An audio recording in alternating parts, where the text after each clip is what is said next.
in this podcast. So Wade started teaching English as a teacher, teaching abroad. And I've met tons and tons of guys and girls who are in that situation. They find my channel or something like that, or I meet them like in real life, and they're like, "Oh my God, I want to be a digital nomad. Being location independent would be way better than this teaching job, but I still want to live abroad."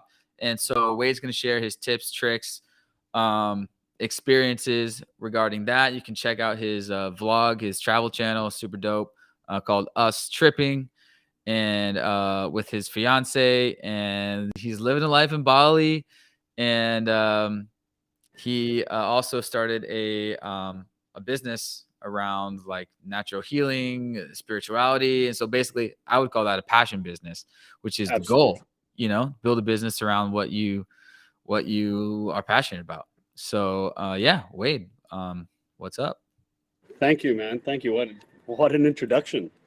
I really appreciate that. And Yeah. for the people who are listening, a lot of the teachers and everything I do, I have a few tips to share. Obviously, that's where my journey began. Also, as a passion, of course, I don't think a lot of people get into teaching without the passion. It's quite hard to sit and deal with a room full of 20 to 30 annoying children if you're not passionate about it, Yeah. and then the parents on top of that. So Yeah. Yeah. Yeah. I think the passion has to be there for that. Um, and Yeah. it was Like any job, it's a job. At first, it can be exciting, and it can be some, eh, you know, positive experience, of course. But after a while, it gets old.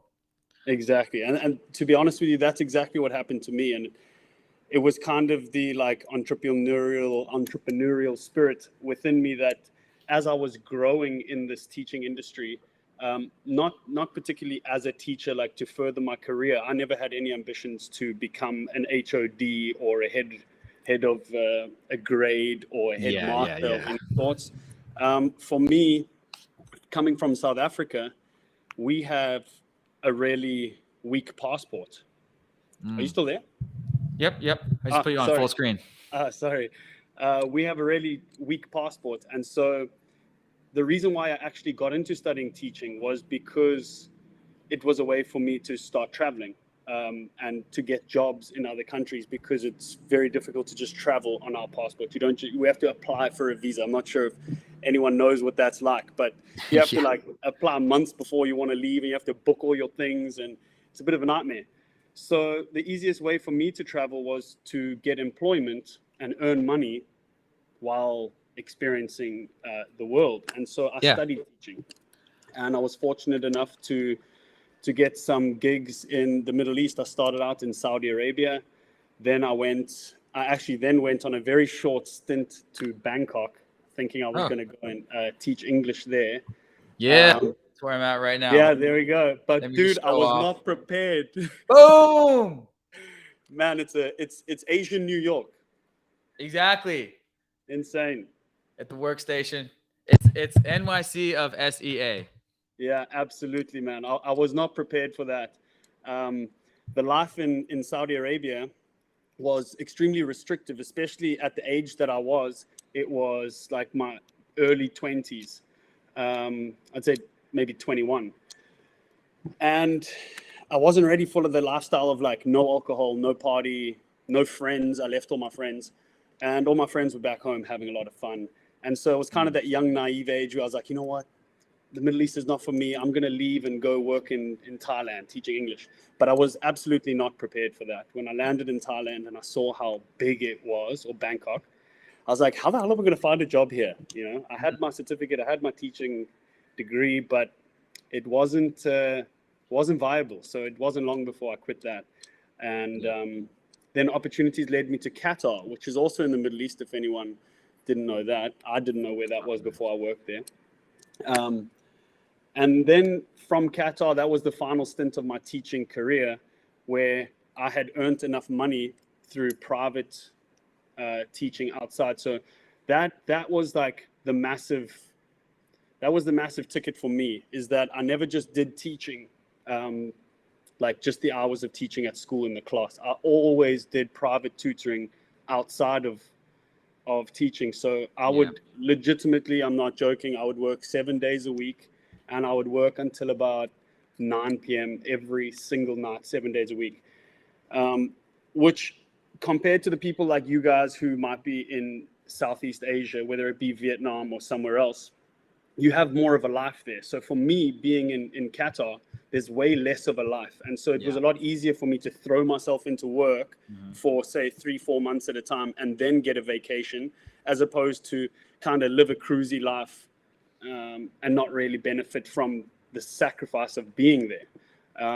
And so I really did a lot of private tutoring, and I built up like a little side business really, where I was too busy to tutor kids individually and travel from house to house. And I would then start to group them together in, say, grades, and then give them all a lesser hourly rate. But it was obviously more for me and less traveling. And so I managed to scale my little tutoring gig that way, which afforded me an amazing opportunity. I was sitting with a lot of cash. As a teacher, you don't pay for living in the Middle East, so everything was free except whatever I wanted to spend in my personal time. So it was really just work, vacation, absolutely blow off, go do whatever I wanted to do, wherever I wanted in the world.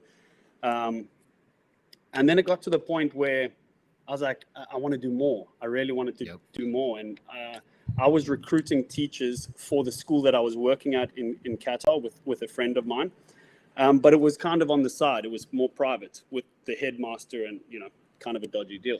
But it worked nevertheless. And we got to a point where we decided, why don't we set up our own recruitment company so that we don't have to rely on this teaching job, and we can make a really good income just from bringing over new teachers. We already have all the applicants. South Africa has a lot of teachers that are looking for better opportunities with better pay. So that's what we did.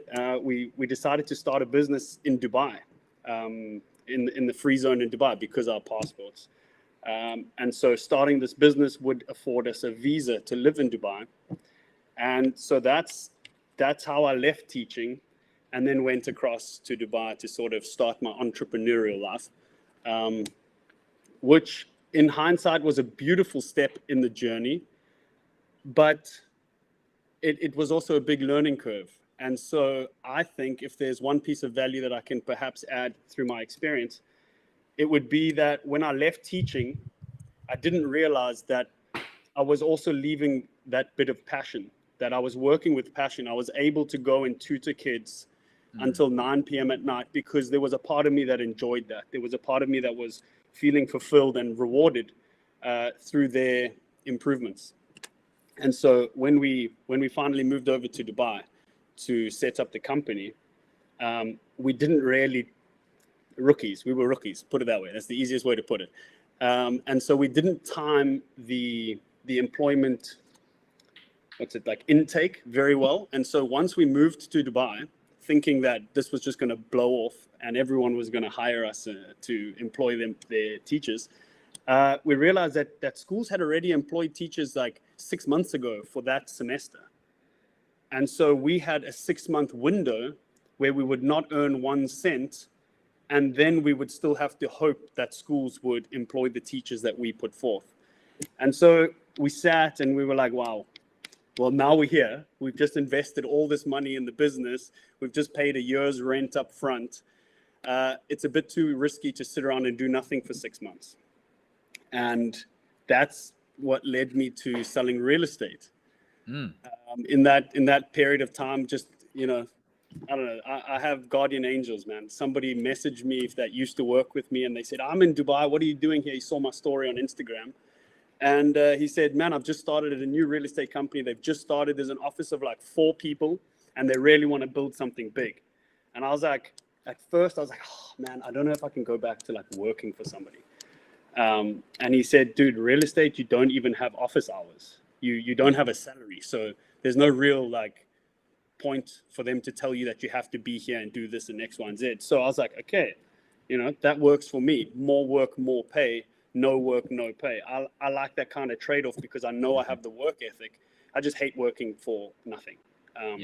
If that I'm sure a lot of people that are watching this agree, including you. I did real estate for like a year nice.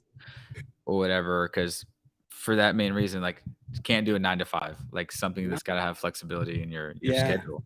And so then you also recall, like, was it the same for you where there was no salary and you kind Oh of yeah, just, you're it's out just and how many about doing what you, deals you can that's get. it.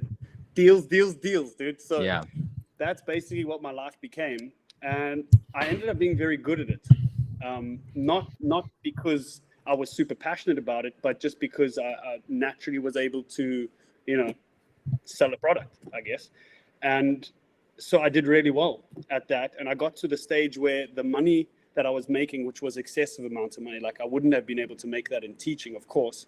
And not a lot of people get to make that kind of money, even when they get into real estate, as I'm sure you've seen in the industry. And I was like, man, this isn't actually fulfilling. And I found myself in a place where I was becoming extremely lazy because I had like worked out a system for myself where I knew how many calls I had to make in the month in order to get a certain amount of offers and how many of those offers I would eventually have to close. And I would kind of then just do nothing in between that. And when I say nothing, I mean like, bro, I would train in the gym like 3 times a day. Once in the morning, once midday, if I'm not at the golf course, drinking with other people. And then just like watching Netflix and doing nothing. And I got to a point where I was a little bit demotivated. Nothing was inspiring me. And that was when we decided to leave Dubai when COVID struck. And my fiance and I left to go travel the world and try and set up something of our own. Nice. Yeah. That's what it's all about. Travel the world, build your own thing. Working on your own business. That's the goal. And if it can be a passion business, then that's double bonus. That's it. So yeah, curious about your business. I don't even really know what the details about it yet. So yeah, how did you decide on starting this? And yeah, what brought you to start your current business? I guess this is a podcast, so I'm supposed to talk. So I'm not gonna. I guess I'm not gonna be boring people with the details. But the story is actually quite not as simple as 1 + 1 = 2. When we left Dubai, my fiance works as a yoga instructor, flexibility coach, lifestyle coach, and so she had online clients. She was able to work, and she was super breezy the whole time. I just had savings. And so I was constantly living with the stress of like, what if I run out of money in 2 years' time? Or, you know, like forgetting about right now and so consumed with future problems that don't exist. And so there was a lot of stress in the decision to leave because, as I mentioned earlier, I only ever left wherever I was for opportunity in employment. And so I was very stressed. Enjoying the travels, of course, but also constantly on the lookout for something to start, something to do, something that, you know, sparked inspiration within me. And on this journey, we were in South America. I went and did like a pretty extensive plant medicine retreat, I guess, for like a month. And I left that with more questions than answers. So that was like, you know, a bit of a kick in the back afterwards, because I was like, man, I thought everyone was supposed to like receive the divine code and like be told what they're supposed to do with just their life. Download all the wisdom and then your life is just gonna go boom.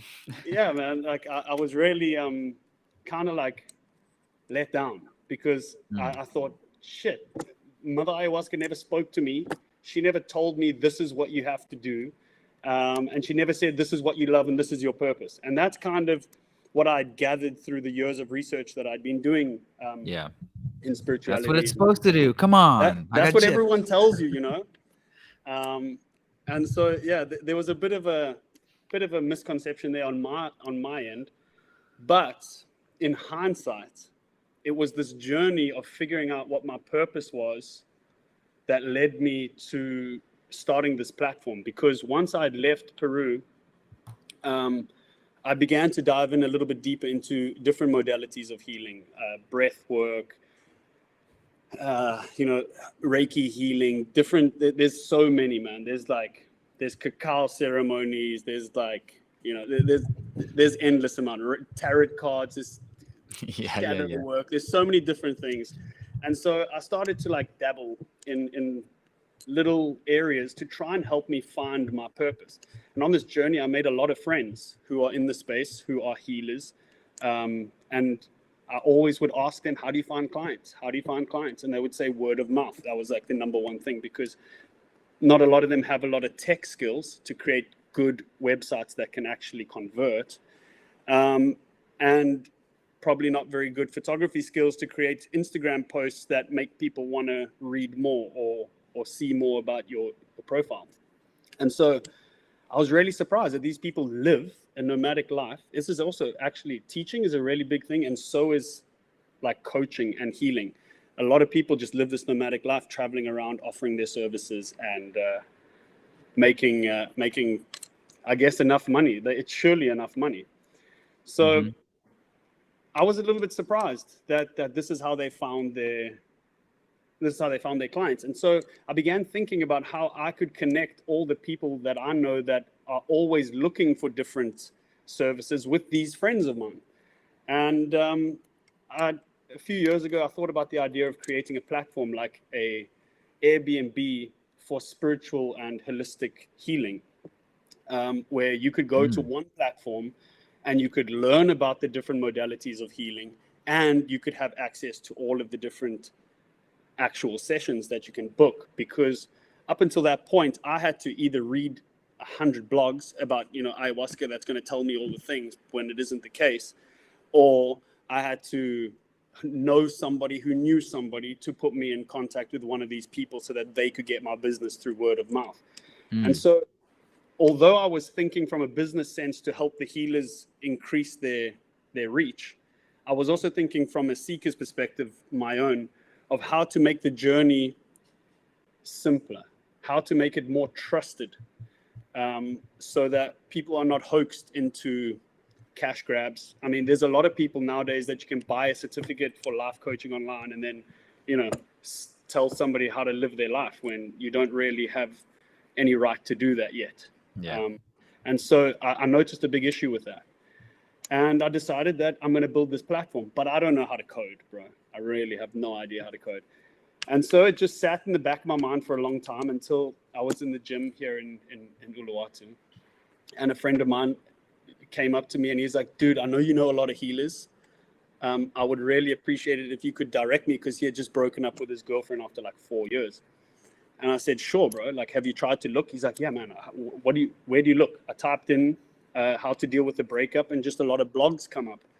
And then I was like, dude, this is the universe putting us on this path, And I told him about my idea, and it wasn't a week later that he came back to me and he said, dude, we can do this really easily, actually, because it doesn't take a lot of code for the initial MVP. And here we are, dude. Here we are. We're going to launch the platform later this month. We've already got 100 healers signed up to the platform. We've launched our own Discord channel, and we're going to build a community of people who are looking for healing services, people who are looking to extend their awareness, their consciousness, and I guess make or give healing a space in the fast-growing tech world, because the world is expanding with tech. And healing is not. You can book a therapy session with a psychologist or any of these kind of traditional type of doctors very easily online. But right now you can't find somebody who deals with energy. You can't find somebody who can make you your own healer. You can only find people who help you rely on other methods. And I say that respectfully. I'm not blanketing the entire industry of psychology, because I think it's extremely necessary and a topic I'm very interested in. It's actually was one of my majors, psychology. So yeah, I mean, sick. That's the healer dealer. The healer dealer. Actually, bro, that's actually not a bad little nickname, because that's kind of what I am. Yeah. Because we see like BetterHelp app ads everywhere, and they're like, book an appointment with a psychologist, therapist right away. But that's Western. So you're basically bringing in the the Reiki healing and like integrate some psychedelics or whatever in there, and yoga and the holistic type stuff. Yeah, that's where it's at for sure. It's like homeopathy, which is turning yourself into your own healer. So these healers generally don't offer you a solution to all your problems, but they will equip you with tools that will help you navigate daily life with whatever struggles you're dealing with. A lot of these things come from child trauma. A lot of these things come from things that we don't even know about, that we dealt with in our younger years. Perhaps it was being neglected by parents, or growing up in a broken home, or being bullied at school. There's so many things. Some people face real trauma like rape, and Yeah. like they go through crime and things like that. And this can really scar a person. And a lot of the times it's not easy to deal with that. And that's why I really believe that psychology has a great role. But sometimes it's not the only route. And so all I want to do is offer an additional option to people. I don't want it to be so hidden under the mat like it was for me. And I'm sure if anybody that's watching this is into spirituality, they might agree that, dude, you really got to be in the circle for you to either hear about these different things or meet some of these people. So yeah, that's basically where we are. Sick. Yeah, being in Bali, of course, doing a year plus there, learned a lot from, I tell my friends, like, these yogi type people, they're teaching me all these like energy healing things, and we were like, what?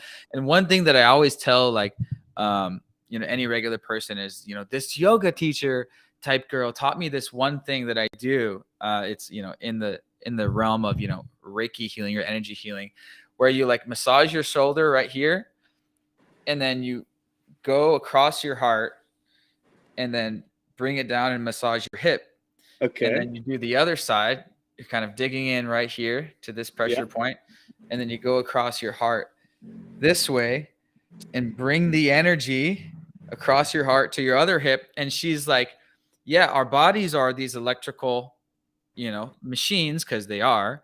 And they have these like, electrical fields. And when you do that, it mixes up the field. Wow. And it balances mixes your energy and makes you feel better. And like, I do this, and like, it actually works. Like it makes you feel good. And it's like, for the average person, it's like, wait, but if you actually know, like, the body has these electric fields going on. So for a newbie, that's the type of stuff that energy healing is. And there's all these like trigger points and like chakras and all that stuff. It's ancient stuff. It's ancient stuff. And, the one thing I like to always say is that spirituality is not a belief. It's not like, are you either Christian or you're spirituality or Muslim, or it's not one of those things. It's an understanding. Once you understand things like what you've just mentioned about energy points, and that your body is an electromagnetic field constantly working, and people can hold emotions within their body that can cause physical pain. And that's just a fact. Once you understand these things, you can't deny it. It's like saying, the sky's not blue. Once you understand it, you just understand it. Until that point, it's not something you need to believe in. It's just something that you will find the understanding when it's right for you. Some people will never. And that's also okay. If people are happy at the end of the day, that's all that matters. But what I aim to do is just make the information more accessible, so that if somebody stumbles upon it, they were meant to stumble upon it, or they have the opportunity to learn from that, and not just be one track minded, if you will. Exactly. Okay. So, you said you're launching this month. How do people figure out about it? Do they gotta subscribe to your channel, to see the launch, or you follow your Instagram, or yeah? Well, right now we're in the stage of building our healers. We're really trying to get as many healers on board as possible, so that when we first launch the platform, there's actually a lot of healers on there. We currently have 100 healers that are signed up. And so if anybody that is watching this knows of somebody, or is a healer themselves, a yoga coach, breath work, life coach, then go to our website, which is www.findinghealers.com. Super easy.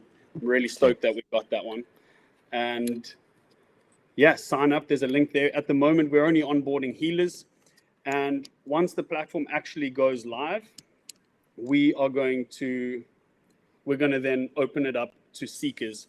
and the seekers will come to the same landing page, which will be altered slightly for them, and they'll be able to go and actually search through a list of healers which are either in their area or offering services online, just like Airbnb. Sick, dude. Okay. Describe, how does it work? Profile, page, seekers find you, just like Airbnb. Nice. And so is this mostly remotely, or it's like, do they try to connect you with someone in your city? Well, I guess if it's only 100 healers, then it's going to be just remotely, right? For now, Yeah. look, we really expect this to grow quite quickly. Right now, we've got 100 healers. We have not spent 1 cent on marketing. So Nice. we think that once the ball starts rolling, it should grow quite nicely. And we're not limiting it to either facet of healing. If somebody is looking for something in their area, then they should go. There will be a location button where they can search for healers that have signed up within their area. Or they can go and search for healing sessions which are online. So at the moment, we were kind of in a conundrum between picking one area, one country to start with, and then, oh, there we go. That's my notification. Thank you, mate. Yeah. And so we were in a conundrum. Do we start with just one area and focus on one area before moving forward? And we thought, to be honest, no, because a lot of healers actually do healing online. And so if we targeted just Bali, for example, we would be missing out on all the healers who could offer the same services from America, UK, Australia, Thailand, wherever it might be. And you know, my favorite place in the whole world, dude, even though I live here in Bali, is Koh Phangan in Thailand. Yeah. I absolutely love Koh Phangan, and there's a huge healing scene there and a sick tech scene too. Yeah. Yeah, exactly. Yeah, I've done a month there. Super sweet. Actually going to be there next month when my mom comes out to visit. Amazing. Yeah, she loves yoga and all that stuff. And I was going to say, like, by the way, as I always say on this channel, any excuse to go to Bali is the best, or any excuse to travel. So go to findinghealers.com, find someone. I'm sure there's a big chunk of those guys and girls healers are in Bali. Go there, book an appointment with them physically. It's going to be worth it. So use that as your excuse to tell your family, boyfriend, girlfriend, I'm going on a healing retreat or whatever to Bali. That's actually a massive reason why people travel to Bali. Yeah, for sure. It's called wellness travel. Actually, not just Bali, all over the place. You travel and you kind of, some people go to silent retreats. They go to places where they just eat or drink green juices the whole time and have massages and meditate. It's, I guess, can you imagine that, taking a break from work and going and doing one of those things? Insane.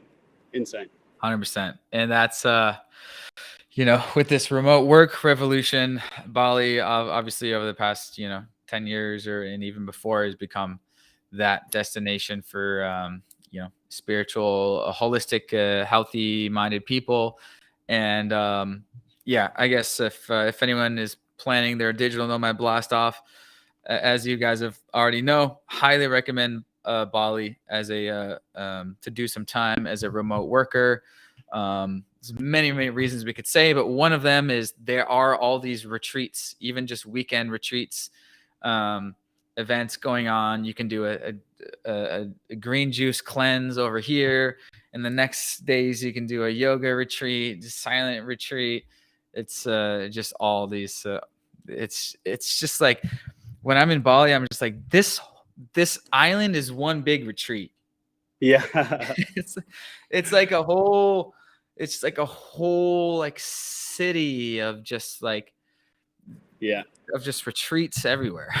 Well, they do say that Bali is one of the chakras of the world. So if anyone knows what chakras are, that Bali apparently is one of the chakras. I mean, I can't approve or deny that. I don't know them. Yeah. I've But heard that was, something, Mama Bali, they call it. yeah, It's got that's this it, Mama energy Bali. and like no, like people say like under the island, like this volcano it's like centered in this place of the earth and like Exactly that what they brought all say. this energy. And it's not just because of like all the hippies went there, recently. Yeah, It's because you go back thousands of years yeah, and they have this, the ancients yeah. have this thing about it. And that's why they put their temples and their king there. Exactly. Anyway, I'm not the expert on it, but Neither am I, to be honest. But yeah. when you see it, the local people are still so entrenched in it, man. They always doing ceremonies So and spiritual. and super spiritual. And they have a lot of like spiritual healing practices that they perform themselves within their own communities. So yeah, but you know what? Even on the flip side of that, Bali's sick for just general entrepreneurship. There's so many crypto investors out here right now. Canggu has got so many places where you can go to co-working spaces, you can set up brands. A lot of people come here, find a good product, and then they ship it across the world.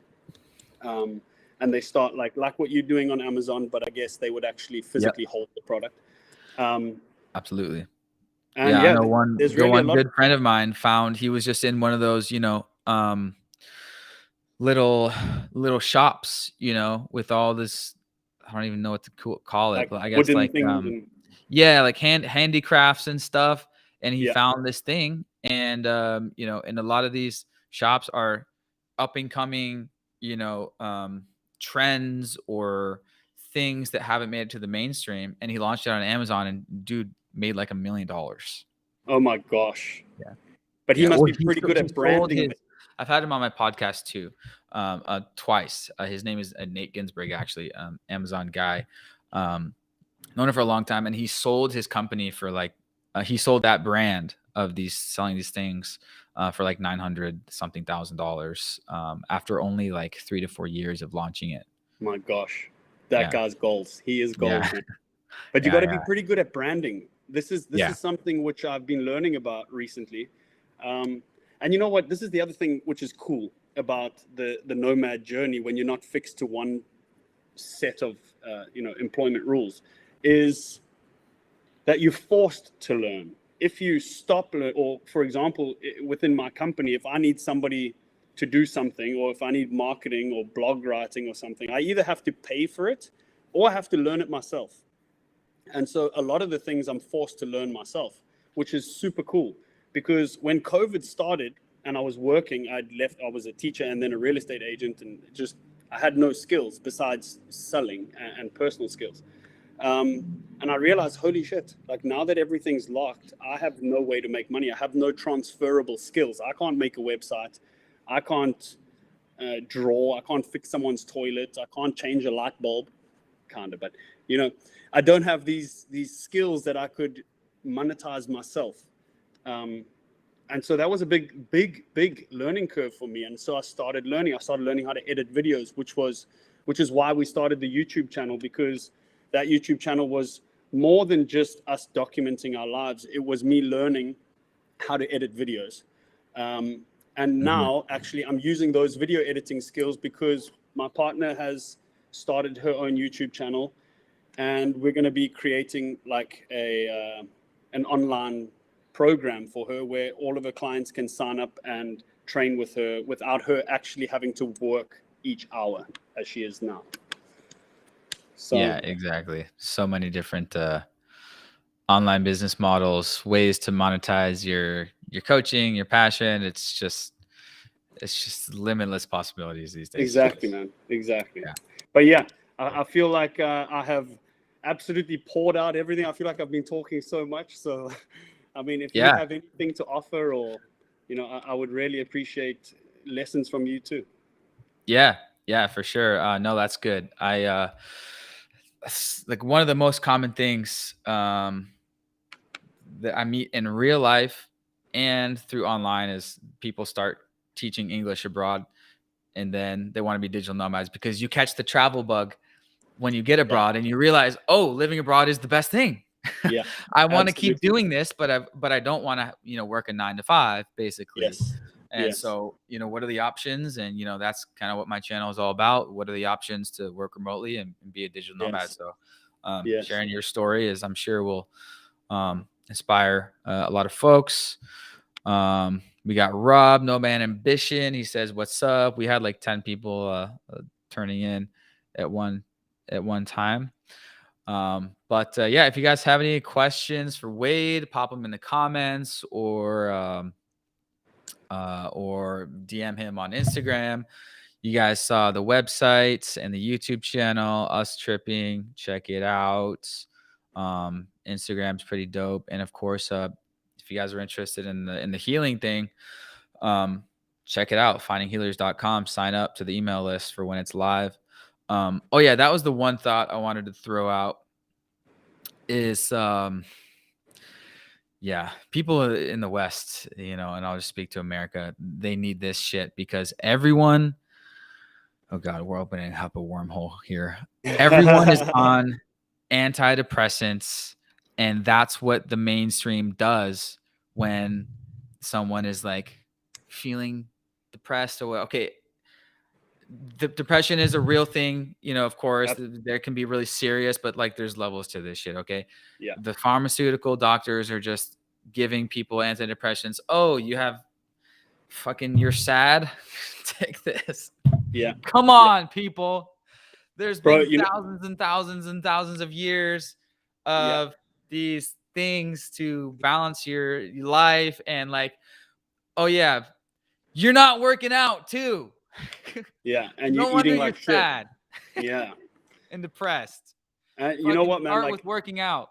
Sorry, that was my little rant. The issue, rant. I like it, bro. You know what? These are topics that need to be spoken about, and I guess debated. It's okay. It's okay if people disagree. It's encouraged because the more people talk about it, the more it's brought to light. But like doctors, for example, are given kickbacks on certain medication that they prescribe. And so if a doctor is incentivized to give somebody a certain product because it's going to make him richer or allow him to feed his family or allow him to achieve his personal financial goals, it's very difficult for a person to put that desire aside. Yeah. And so I can completely sympathize with that. Yeah. But I just don't think it's right, And like you see what's happening now with vaccines and all the rest, and how big pharma is so involved in government decisions, and it's scary. It's really scary. And so, these awarenesses about how to become your own healer and how to begin a journey down a path that allows you to equip yourself with knowledge, that allows you to not need a doctor. On this note, another massive driving force for me down this path is my own mother, because she is clinically depressed. And it's something which I have two sisters that we struggled with growing up, because you don't understand it as a youngster. You think kind of like, oh, that's so selfish, just get over it. But it's not that simple. It's a chemical imbalance in a person's brain. And so it's not a decision a lot of the times. And so my mom has been in the system her whole life, in the medication system. Her whole life, constantly on antidepressants, constantly on meds, constantly in hospital. She's even had like shock therapy, which hasn't helped. She's still in the same situation of life. And it blows my mind that over 20 years, or I assume it's about 20 years, of being in medical care hasn't cured her. Yeah. It hasn't cured her. So it's a waste of time. Yeah. It may be a temporary fix until she decides that she's tired of relying on meds, or until she decides that these medication make her overweight or don't like the way that she feels when she's on them, which are very real things that people have to go through, which isn't cool. And I think my mom would be the perfect, I wish I lived in the same country as her. She lives in Australia, but I would love to just take her to like a Reiki session, or, go to some kind of retreat where she can try psilocybin mushroom therapy, or, there's so many of these different things. There's even plants which are not psychedelic, but have healing properties. And I would love to give her the awareness of this because she doesn't have the awareness. Yep. And, I kind of just sound like that crazy dude who's, telling her about, like a witch doctor kind of medicine, Yeah. That's what I sound like when I try and talk to her, because it's just, she's not, she doesn't have the information available to her. And so Yeah. it's a massive driving force in what I'm doing. And it's Yeah. something really close to my heart. And like I said, passionate. It allows me to work Yep. on this for crazy amounts of hours. I work way more hours now than I did as a teacher when I was working until 9 p.m. at night. Yeah. So think about that, dude. But it doesn't feel like work, right? No Because you're way. building your own thing. No way, man. I wake up early Exactly. now. I used to hate waking up early. Exactly. Us, entrepreneurs can relate. It's the most it's the special thing. Like people are like, Riley, you work a lot. I'm like, I don't think so. I don't Just feel work. like it. Like, because Yeah. I wake up every day and I'm building my own businesses. Exactly. And so it's like you're excited about it. You're like, you want to work on this next thing. You want to put this next piece. You want to. So, but yeah, it's that's huge. You could call it a pandemic. Is this prescription drug pandemic? And antidepressants is one part of it. There's also the fucking opioids where they're getting prescribed to everyone that gets a little surgery. It happened to me, and in high school I was like almost got addicted. We have all had friends that got addicted. Yeah, because I got surgery on my knee playing football, and they give these 17-year-olds Oxycontin, and and then your friends are like, oh, like let me have one, and like, oh, let's pop one, and like it's like, do you know what this can do? We've had 2 high school football friends actually die like in the past 2 years because of just like taking Xanny bars, and then they're mixing it with other drugs, and then they overdose, and it's this whole huge pandemic going on. Yeah, getting the West off of prescription drugs is a whole thing that we got to fix as society, and you're doing your part. Thank you, man. Thank you. I absolutely agree with you. And like I also know a lot of people who have died mixing the different drugs, like uppers and downers. And it's not cool. If you're going to go out on a night and have a party and enjoy some good music, just don't take a sleeping pill later. This is not medical advice, but just don't take a sleeping pill after whatever party you do. That is what kills you, because it shocks your heart. And so, yeah, I see a lot of people doing it because they want to go and party real hard, but they also want to sleep. Like go from the uppers to the downer to like, all right, heart, shut up. They go party super hard, and then they're like, okay, now whatever I have is finished. It's 5 a.m. Let me go sleep so that I can still be fine tomorrow. And then they'll pop like whatever kind of strong sleeping tablet. And unfortunately, like I know people who have passed away from this. Wow. Okay. It's a big thing, man. Yeah, that's great advice. Yeah. Shit, what was I gonna say? Yeah, it's all zooming out comes to down to lifestyle balance, and that thing I mentioned with working out, like that's freaking step one. Everyone knows they should be doing it, but sometimes you need a coach, you need that mentor to see it from a different perspective. And highly recommend anyone who's trying to get their life back into balance. Check out this website. Hopefully, find a healer. I'm pretty sure you'll be able to find some healers who can certainly change your life. I mean, when I first moved to Bali, it was very difficult at first because I was getting used to this new life of now I'm kind of not traveling anymore, but I'm also I don't have anything that I'm building, and I was really stressed for a while. And I actually enrolled in an 8-week course, I guess it's like sessions with a consciousness coach. So I guess you can, in general terms, you probably call him a life coach, but he's more of a consciousness coach. And the things that he taught me are some of the things that have turned out to be the greatest tools I've ever learned. Some of them are so simple. The most simple one, I'll share this one with everyone. So simple that I was like, dude, it's so embarrassing because how am I going to tell anybody what I've learned here? Because when I say this in words, it seems so obvious. But he would tell me whenever I had a plan or an idea, he would say, all right, I want you to stop thinking about all the things you need to do. I want you to say right now, I want to do whatever I want to do and when you want to do it by. And so he got me into this like routine of writing down the thing that I wanted to do within the next 7 days or whatever my timeline was, and then physically write there when I wanted it to be done by. And so he helped me create this momentum, this achievement momentum that allowed me to feel each day that I was accomplishing things. And that built a momentum psychologically, that built confidence. And that was just one of the many things that I learned over 8 weeks. But it was insane because I remember on the last session, I had no other feedback to give him besides the fact that he never gave me one thing. You know, he never told me one thing that I should do or that would help me. He only asked me questions and guided me towards my own way of solving something. So for example, he relied on my intuition to heal myself, right? He didn't say, okay, what you need to do is write a list every morning and get up and do 50 push-ups, and then you have to go and do a workout. Yeah.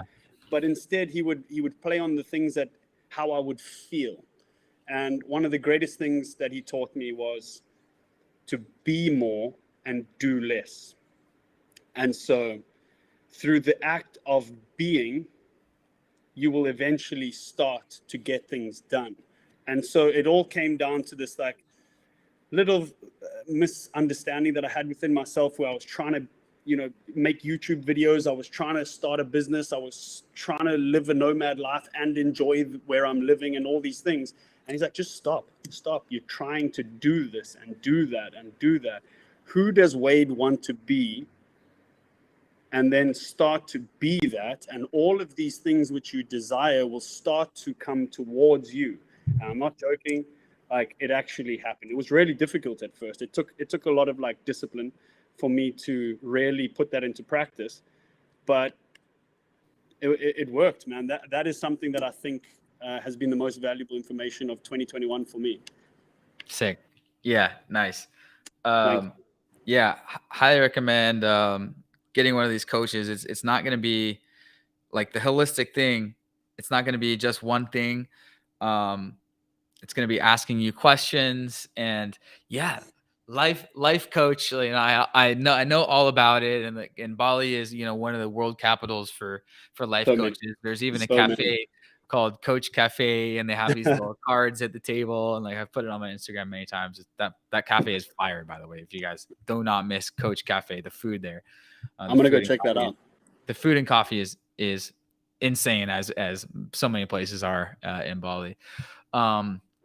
But yeah, it's just you know, people have coaches for everything else. They have a music coach, they have a sports coach, they have a business coach, but just like a life coach, how you describe it, is just like looking at your shit, looking at your life from a bird's eye view, and you know, optimizing it, balancing it, and yeah, being good at life. Yeah. Well said, dude. Well Yeah. said. Heck yeah. Awesome. I connected this to my Facebook group. So that was the first time we're live streaming in the Facebook Oh, group. nice. And then, so did you mention you have a Discord group? Is that already going, or? Yes, Discord group is already going. We only started it like 2 days ago. We're at the stage right now where we're trying to just get the healers into there, but healers don't really know much about, you know, all these like digital applications. So it's a bit of a difficult process getting them to first learn about the server and how to use it. And then once we have them comfortable in there, we're going to open it up to the general public. What I would advise is that if anybody is interested, go and follow us on Instagram at Finding Healers, or on Facebook, or because we will constantly share things. We will constantly share things on there. But our Instagram is really new right now in terms of posting. Yep. And yeah. Sweet. Awesome. Check it out. Instagram links, and Discord. Yeah, Check them out. Coming I soon. will show for my subscribers. If you don't know, I'll shout out my Discord. If you guys don't know yet, so I started a Discord maybe half a year ago or so. It's going really well. Freaking love it. It's like Facebook groups but better. It's got different topics here that you can chat about. You know, Bali, different locations, different business models, success, just general stuff. So if you guys are interested in that, you need an invite link. So DM me on Instagram. But yeah, dude, this is super great. Really cool. Yeah, we'll be in touch on Instagram for the launch and everything.